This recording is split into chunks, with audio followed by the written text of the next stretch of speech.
व्रत त्योहार कथा। Subscribe this channel, press the bell icon. जय माता दी। आप सभी का हमारे YouTube चैनल पे बहुत बहुत स्वागत है।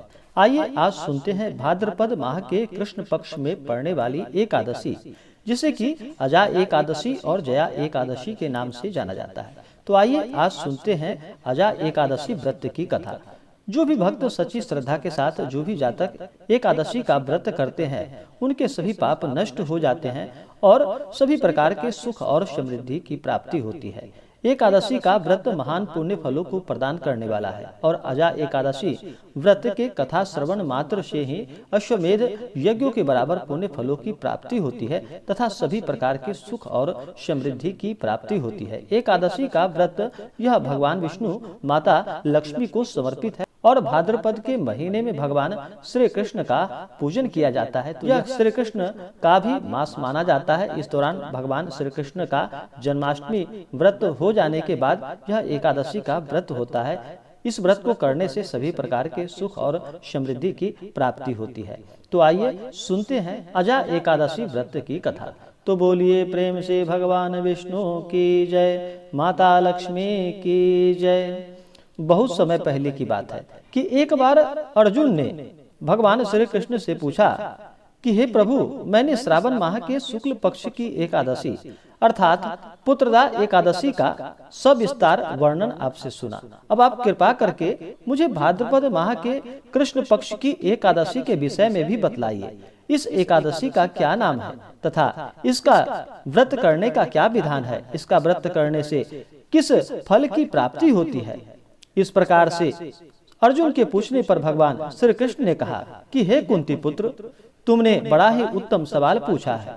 भाद्रपद माह के कृष्ण पक्ष की एकादशी को अजा एकादशी के नाम से जाना जाता है। इस व्रत को करने से सभी पाप नष्ट हो जाते हैं और इस लोक और परलोक में मदद करने वाली इस एकादशी व्रत के समान और संसार में दूसरा कोई व्रत नहीं है। इस व्रत को करने से अश्वमेध यज्ञ के बराबर पुण्य फलों की प्राप्ति होती है। अब तुम ध्यान पूर्वक एक कथा को सुनो। मैं तुम्हें एक कथा सुनाता हूँ। इस प्रकार भगवान श्री कृष्ण अर्जुन से कहने लगे, पौराणिक काल में भगवान श्री राम के वंश में अयोध्या नगरी में एक चक्रवर्ती राजा हरिश्चंद्र नाम के एक राजा हुए। राजा अपनी सत्यनिष्ठा और ईमानदारी के लिए प्रसिद्ध थे। एक बार देवताओं ने इनकी परीक्षा लेने की योजना बनाई। राजा ने स्वप्न में देखा कि ऋषि विश्वामित्र को उन्होंने अपना राजपाट सभी दान कर दिया है। सुबह विश्वामित्र वास्तव में उनके द्वार पर आकर कहने लगे कि हे राजन, तुमने स्वप्न में मुझे अपना सभी राज्यपाट दान कर दिया है। राजा ने सत्यनिष्ठ व्रत का पालन करते हुए संपूर्ण राज्य विश्वामित्र को सौंप दिया। दान के लिए दक्षिणा चुकाने हेतु राजा हरिश्चंद्र को पूर्व जन्म के फल के कारण अपनी पत्नी, बेटा एवं खुद को बेचना पड़ा। हरिश्चंद्र को एक डोम ने खरीद लिया जो कि शमशान भूमि में लोगों के दाह संस्कार का काम करवाता था।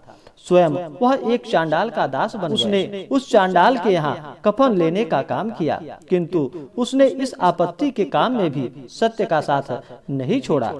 जब इसी प्रकार से उसे कई वर्ष बीत गए तो उसे अपने इस नीच कर्म पर बड़ा दुख हुआ और वह इससे मुक्त होने का उपाय ढूंढने लगा। वह सदैव इसी चिंता में रहने लगा कि मैं क्या करूं, किस प्रकार इस नीच कर्म से मुक्ति पाऊं। एक बार की बात है, वह इसी चिंता में बैठे थे कि गौतम ऋषि उनके पास पहुँचे। हरिश्चंद्र ने उन्हें दंडवत प्रणाम किया और अपनी दुख भरी कथा सुनाई। राजा हरिश्चंद्र की दुख भरी कहानी सुनकर महर्षि गौतम भी अत्यंत दुखी हुए और उन्होंने राजा से कहा कि हे राजा, भाद्रपद माह की कृष्ण पक्ष की एकादशी का नाम अजा एकादशी है। तुम उस व्रत को करो। पूरे विधि विधान से अगर इस व्रत को करोगे तथा रात्रि जागरण करोगे, इससे तुम्हारे सभी पाप नष्ट हो जाएंगे। और फिर महर्षि गौतम इतना कहकर वहां से आलोप हो गए। अजा नाम की एकादशी आने पर राजा सत्य हरिश्चंद्र ने महर्षि के कहे अनुसार विधान पूर्वक व्रत किया, उपवास किया तथा रात्रि जागरण किया। इस व्रत के प्रभाव से राजा के सभी पाप नष्ट हो गए। उस समय स्वर्ग में नगाड़े बजने लगे तथा पुष्पों की वर्षा होने लगी। उन्होंने अपने सामने ब्रह्मा, विष्णु, महेश तथा देवेंद्र आदि देवताओं को खड़ा पाया। उन्होंने अपने मृतक पुत्र को जीवित तथा अपनी पत्नी को राजसी वस्त्र तथा आभूषणों से अलंकृत देखा।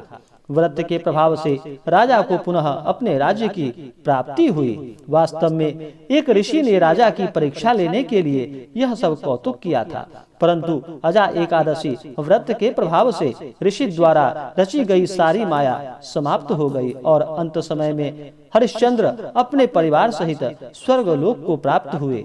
हे राजन, यह सब अजा एकादशी व्रत का प्रभाव था। जो मनुष्य इस व्रत को विधान पूर्वक करता है, इसका उपवास करता है, रात्रि जागरण करता है, उनके सभी पाप नष्ट हो जाते हैं और अंत में स्वर्ग को प्राप्त करता है। इस एकादशी व्रत की कथा के श्रवण मात्र से ही अश्वमेध यज्ञ के बराबर पुण्य फलों की प्राप्ति होती है।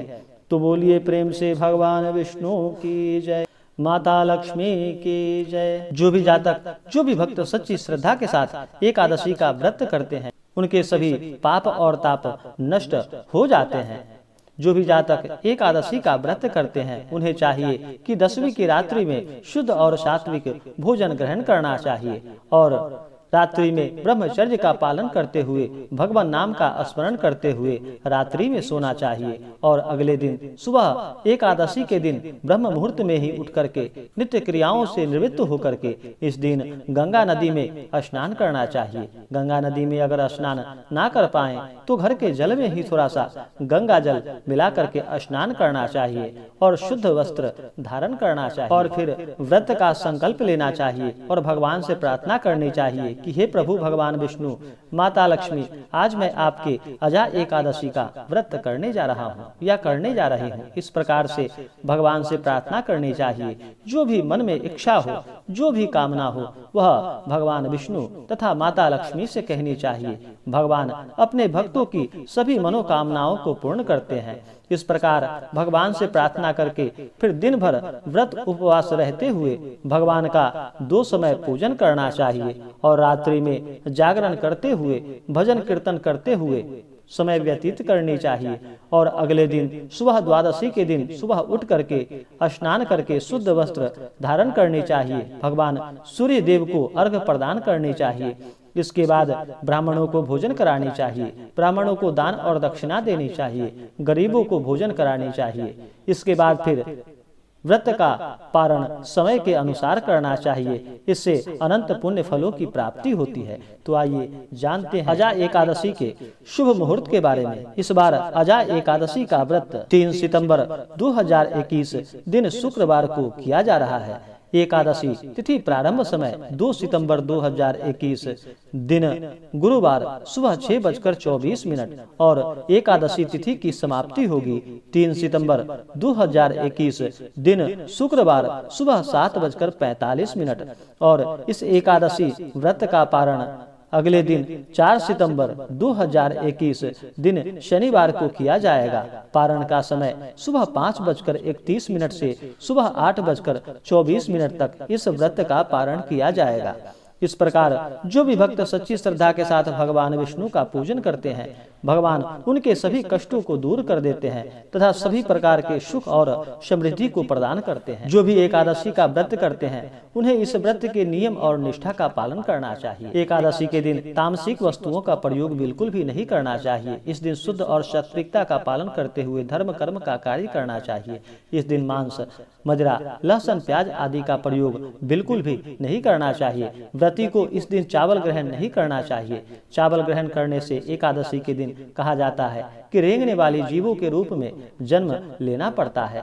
किसी के ऊपर क्रोध नहीं करने चाहिए। अपने मन में किसी के प्रति ईर्ष्या या द्वेष का भाव नहीं लाना चाहिए। सदा ही धर्म कर्म का कार्य करना चाहिए और प्रभु का नाम सच्ची श्रद्धा के साथ स्मरण करनी चाहिए, पूजा करनी चाहिए। इससे भगवान सभी प्रकार के सुख और समृद्धि को प्रदान करते हैं। तो आशा करता हूँ कि यह जानकारी आपको अच्छा लगा हो। ऐसे ही जानकारियाँ प्राप्ति के लिए हमारे इस चैनल को लाल बटन दबा करके सब्सक्राइब करें, साथ में बेल आइकन घंटी को दबाएं ताकि मेरे वीडियो का नोटिफिकेशन आपको समय समय से मिलता रहे। वीडियो को लाइक और अपने मित्रों दोस्तों में शेयर करें। कमेंट में जय श्री हरि विष्णु जरूर लिखें ताकि आपकी कुशलता का हमें पता चलता रहे। जय माता दी। धन्यवाद।